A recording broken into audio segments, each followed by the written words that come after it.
Hi folks, you're with Tacitus today at your Pushback channel, and thank you for joining this radio live stream. In this essay, I'd like to talk about a very disturbing trend it's a trend that reminds me of the most vicious aspects of the ideological death commissars in China in the Cultural Revolution, or the Soviet Union at its ideological sort of paranoid height. Now, I didn't see this until a few days after we got it, but we recently got a sort of, it was like a questionnaire. We're part of a contract, a subcontracting team, I guess, on this particular company and particular business. And they're a big outfit, and they've got their diversity department filled with, angry, miserable, hate-filled lesbians, and the usual sort of people that flock to these sort of jobs, these sort of roles. And we really haven't had much to do with them. But quite recently, and I've mentioned this in other, I think, couple of videos, there's been quite a pronounced uptick in the involvement the diversity department has in all level and manner of decisions. Typically, they were only associated with administering and managing the number of black lesbians who are getting employed and so on. But now they're not creeping; they're galloping into other areas. And when I sort of the few encounters I've had, I've noticed how sort of meek the CEOs, like the chief executive officer, becomes, and the other straight white male managers, they sort of sit there quietly staring at the floor and looking sort of humiliated and embarrassed as some snot-nosed 20-something shithead diversity officer who's just been trained from day one to hate straight white males. The world is terrible, and it's straight white males did it, and because they're all Hitler and that sort of stuff. So these people are filled with hatred and filled with the most toxic attitudes you can imagine. I mean, they're unemployable. I mean, really, they are unemployable. They are only employed because they're ideological, simple-minded, low IQ ideological fanatics. That's the only reason they've been given jobs. In the real world, they'd be unemployable in every sense of the word. But here they are. Now, we got a questionnaire, and it was passed sort of onto a second hand, and I'm not really sure of the obligations we've got, if any, be they commercial or legal, but to deal with it. But the questions are along the lines of, what are you doing to fight bad behavior in the workplace? Stop bad behavior, counter it, and what policies do you have to prevent it, and what do you do if you discover it? That's the sort of the overarching purpose of this document. But it gets into detail where you have to say, and if you read between the lines, there are two things it assumes. One thing, first, is that Nazis are everywhere.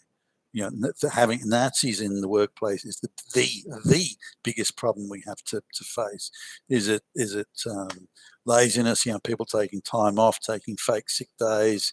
Is it petty bitchiness? Is it stupidity, incompetence, ineptitude? Is it telling lies? Is it bearing false witness? None of those things. It's Nazis. Now, racism and misogyny are the two biggest issues in the workplace, transphobia, or really, I suppose, four, because it's LGBTQ phobia, which then they separate and add transphobia back in again. So it's must be the four horsemen of the apocalypse. So these are the big issue. This sort of anti these woke sort of things, and these are the big issues in the workplace. So what are you doing as an employer to root out this evil, to find the counter-revolutionaries, the enemies of the people, the fucking Nazis? And bear in mind that in the Soviet Union, when they would sort of just have a generic term for people who they believed or asserted either didn't believe the Soviet program was well managed, or disagreed with it in some way, or thought it would be done better, or whatever, then they were counter-revolutionaries and enemies of the people and fascists. Always the fascist. So this this questionnaire was, well, encounter a situation where you discovered a straight white male Nazi, because only white people can be racist, and only men can be have this gender issue, like, so hatred of men by women, misandry, or to be a misandrist. That doesn't happen. That doesn't exist. It's only misogyny, and when it's racism, it's only white people that do it. When it's queering LGBTQ or transgenderism or something like that, it's only straight people can do, and so on. So the the prejudicial nature of the document is in itself gobsmacking. But looking past that for a moment, they're inviting you to firstly say, well, agree with us that Nazis are everywhere. You must then also agree with us that you have Nazis in your midst. You must then also agree that you have seen and watched Nazis at work doing Nazi things. And so what have you done to discipline these Nazis? Because if you haven't done anything, it really means that you're either condoning Nazism or condoning the mistreatment of minorities, women and blacks and LGBTQ and so on. So that was the kind of the nature. You have to say what you did. Now, on the first reading, just at a quick glance, you'd say, well, has anyone misbehaved in the workplace? For example, they may have got I don't know, set fire to the place, got drunk, or anything, just gross misbehaviour or misconduct. But that's not what they. At the second reading, you look at it and go, hold on, that's not what you mean, is it? You're saying there are Nazis everywhere. What have you done to stop it? And if you're not an ally of people that are trying to stop Nazis, then you're a Nazi.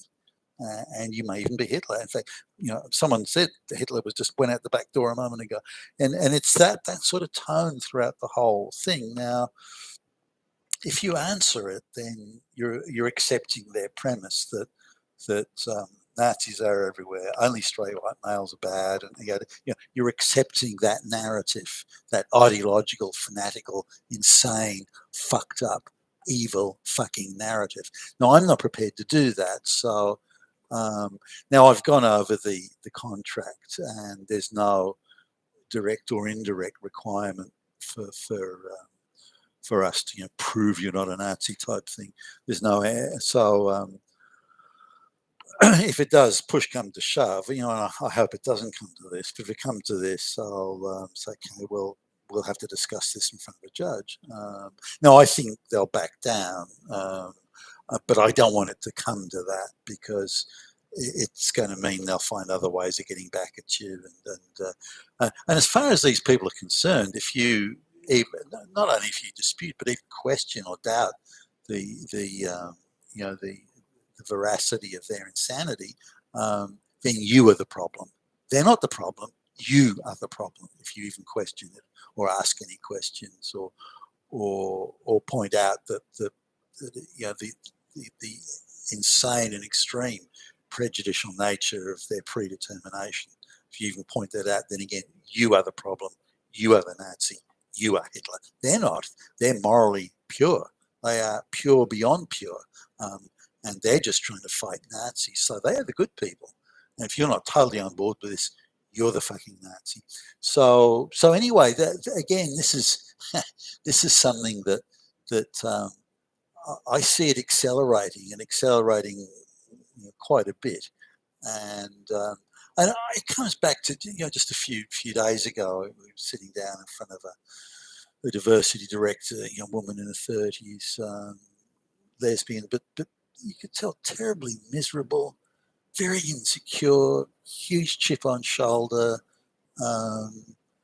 There's so many things missing in her life. Now, she's been trained since day dot, through high school, through university, and through every training program she's ever attended, that if you're sad or unhappy, or you feel your life's got no purpose for any reason, then we've got a ready answer. It was those damn straight white males. They created this world. They're the ones who've made the climate so that the world will end in the next 5 minutes. They're the ones that mean you haven't found a fulfilling relationship.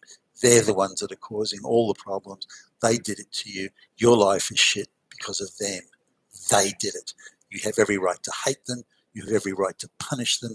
You have every right to do whatever you want to them because you are the morally pure one, and they are the confederates of the devil and deserve no legal rights. This is what these people have been taught, and they genuinely think that. They genuinely think that every straight white male, well qualified straight white male, they can prevent from having a job. They just haven't done something commercially destructive. They've actually done something morally pure. They've stopped a Nazi. And for every low IQ black lesbian they give a well-paid decision-making executive job to, then they've made the world a beautiful place. They're doing good, and you doubt that, you damn fucking fascist Nazi. And this is where things are and where things are going. And it's a catastrophe that's unfolding in front of our very eyes. Now, not one, political party or certainly not major political party. There's no major media outlets. There's no major think tanks. There's no one that's getting up and saying, "Hey, this is completely insane. It is utterly unacceptable, and we have to stop it right now." And that may mean, in fact, it will mean that either these people change their attitude, or they're going to have to find other employment. But it's insane, and it's destroying the West from within, and it has to stop. You've been with Tacitus today, your Pushback channel. Thank you for listening.